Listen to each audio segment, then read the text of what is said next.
যত দোষ সমস্ত সংক্রামিত হয়েছে একটি মানুষের মধ্যে, যার নাম মমতা ব্যানার্জি। এই মমতা ব্যানার্জি আজকে পশ্চিমবঙ্গে এমন এক সন্ত্রাসের রাজত্ব কায়েম করেছেন। আমরা একটুখানি আগে শুনলাম যে মহিলা এখানে এসেছিলেন, তিনি এসে বলে গেলেন তার সন্তান নষ্ট করে দিয়েছে এবং তাকে পরিষ্কার মুখের উপর বলেছে, আপনি বিজেপি করেন, আপনার কথা শোনা হবে না, আপনাকে কোনো সুবিধা দেওয়া হবে না। শুভেন্দু অধিকারী আজকে যার নেতৃত্বে এই ভারতীয় জনতা পার্টি অবিশ্বাস্য অত্যাচারের বিরুদ্ধে লড়ছে, সেই শুভেন্দু অধিকারী এবং সম্মানীয় মঞ্চ উপস্থিত জনসমষ্টি সকলকে উদ্দেশ্য করে খুব সংক্ষেপে আমি কিছু বলবো, কারণ সময় অত্যন্ত সংক্ষিপ্ত। আজকে আমরা আদালতের হুকুমে এখানে কাজ করবার, কথা বলবার সুযোগ পেয়েছি, সেই সময়টা আমরা পুরো কাজে লাগাতে চাই। বন্ধুগণ, আপনারা জানেন আমার অনেক বয়স হয়েছে এবং এই বয়সে খুব বেশি সক্রিয় রাজনীতি করা সম্ভব নয়, কিন্তু আমি বসেছিলাম না এতদিন। আমি একটু লেখাপড়া করছিলাম, একটু চর্চা করছিলাম, কিছু জিনিস অতীতের জানবার চেষ্টা করছিলাম। আমি একটা জিনিস জেনে আশ্চর্য হয়ে গেছি, কি জেনে সেটা এখনো বলছি। এই বাংলায়, এমনকি অবিভক্ত ব্রিটিশ আমলের অবিভক্ত বাংলায় অত্যন্ত সাম্প্রদায়িক বদমাইশ শয়তান রাষ্ট্রের সভাপতি ছিল সোহরাওয়ার্দী। সেই সোহরাওয়ার্দীর স্মরণে মমতা ব্যানার্জি একটা ঘোষণা করেছিল, তার জন্মদিনে তাকে অভিনন্দন জানিয়েছিল। সে সোহরাওয়ার্দী শয়তান ছিল, সাম্প্রদায়িক ছিল, বদমাইশ ছিল। 1946 সালের দাঙ্গা, যাতে 10,000-এর বেশি লোক 4 দিনের মধ্যে মারা গেছে, সে লাগিয়েছিল। তারপরে আমরা দেখেছি 77 থেকে 2011 সাল পর্যন্ত একটা পাপ সরকার ছিল সিপিএম। এই সিপিএম এর যে শয়তানির অবধি নেই। সিপিএম খুন করেছে, কি ধরনের খুন আপনারা জানেন। সাইবাড়ির খুন করেছে, আনন্দমার্গীদের খুন করেছে, যে পুরো পশ্চিম মেদিনীপুর, হুগলি এবং বাঁকুড়া এই জেলাগুলোর সংযোগস্থল, যেটা আমাদের ঠাকুর রামকৃষ্ণের স্মৃতিতে পুত, সেই জায়গাটাকে একটা ভয়াবহ জায়গায় পরিণত করেছিল এবং বহু জায়গায় এই ধরনের খুনের রাজনীতি কায়েম করেছিল সিপিএম। কিন্তু লোকে বলতো হ্যাঁ সিপিএম খুন প্রচুর করে।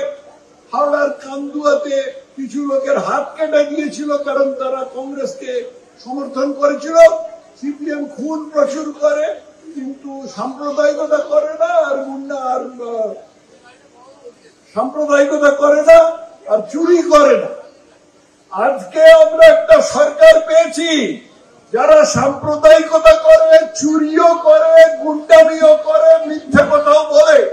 অর্থাৎ এই যে প্রাচীন যে আমাদের মুখ্যমন্ত্রীরা যারা ছিল, সেই মুখ্যমন্ত্রীদের যত দোষ সমস্ত সংক্রামিত হয়েছে একটি মানুষের মধ্যে, যার নাম মমতা ব্যানার্জি।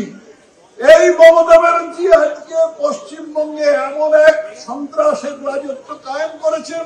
আমরা একটুখানি আগে শুনলাম যে মহিলা এখানে এসেছিলেন, তিনি এসে বলে গেলেন তার সন্তান নষ্ট করে দিয়েছে এবং তাকে পরিষ্কার মুখের উপর বলেছে, আপনি বিজেপি করেন, আপনার কথা শোনা হবে না, আপনাকে কোনো সুবিধা দেওয়া হবে না। এই রকম পরিষ্কার ভাবে নোংরা রাজনীতি করে এই রাজ্য চালাচ্ছে। সিপিএম এর আমলে আমরা দেখেছিলাম পুলিশ প্রশাসনের রাজনীতিকরণ হয়েছিল, কিন্তু পুলিশ প্রশাসনের রাজনীতিকরণ মানে কি? সিপিএম এর ঠ্যাংড়া বাহিনী যারা ছিল, সেই ঠ্যাংড়া বাহিনী সিপিএম এর কথা শুনতো, ওপর থেকে নিচে পর্যন্ত শুনতো। সেই ঠ্যাংড়া বাহিনী বিভিন্ন জায়গায় চলে যেত এবং তারা গিয়ে লোককে ভয় দেখাতো, গুন্ডামি করতো, তাদের ভোট দিতে দিত না ইত্যাদি। আজকে পশ্চিমবঙ্গে কেউ কারুর কথা শোনে না, মমতা ব্যানার্জির দলের কেউ কারুর কথা শোনে না। দোলা সেন, মমতা ব্যানার্জির এক মহিলা চামচা, সে ঘোষণা করে মাইকে বলেছে যে চারানা নিজের পকেটে রাখুন আর বাকি টাকাটা পার্টিতে জমা করে দিন।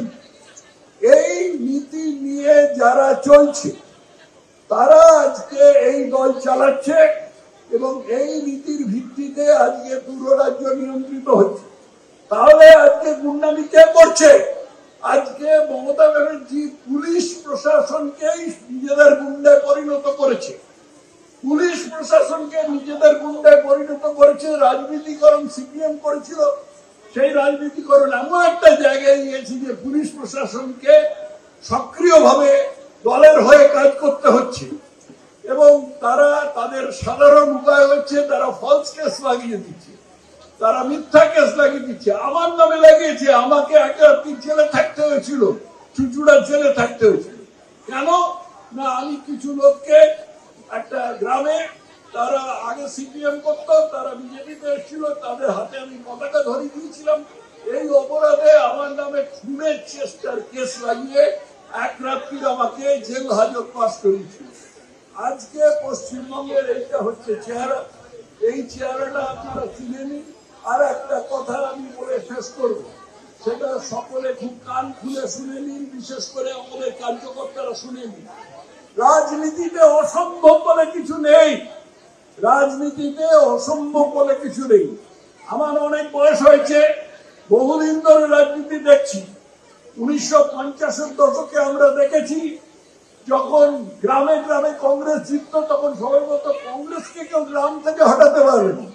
তারপরে কি হলো, তারপরে সিপিএম চলে এলো, সেই কংগ্রেস হটে গেল।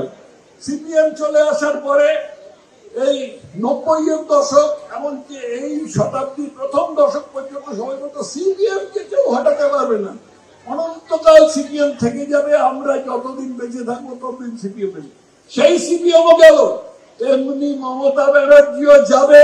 কান খুলে শুনে রেখে দিন, খালি আমাদের চেষ্টা করে যেতে হবে, মমতা ব্যানার্জিও যাবে, এই পাপ সরকার যাবে। গীতায় বলে গেছে, না শত বিদ্যতে ভব না ভাব বিদ্যতে শত উভয়ের অন্তস্থ বসিবি। একটু কথায় গড়িয়ে গেল, কিছু মনে করবেন না, কিন্তু এর মানে হচ্ছে যে যা সৎ তার বিনাশ নেই, যা অসৎ তার থেকেও নেই।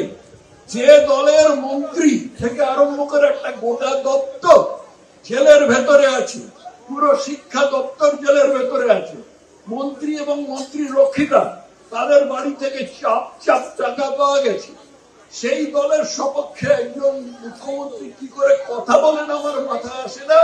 কিন্তু এই দলের সর্বনাশ হবে, এই দলের শিক্ষা হবে এবং এই মুখ্যমন্ত্রী গদিচ্যুত হবেন। যেদিন গদিচ্যুত হবেন সেদিন থেকে আর দলকে খুঁজে পাওয়া যাবে না, দল টুকরো টুকরো হয়ে যাবে। এই বিশ্বাস আপনারা রাখুন এবং এই বিশ্বাস রেখে লড়াই করুন। প্রত্যেকে নিজের মতন করে লড়াই করুন, পার্টি প্রদর্শিত পথে লড়াই করুন। ঈশ্বর আপনার সহায় আছেন।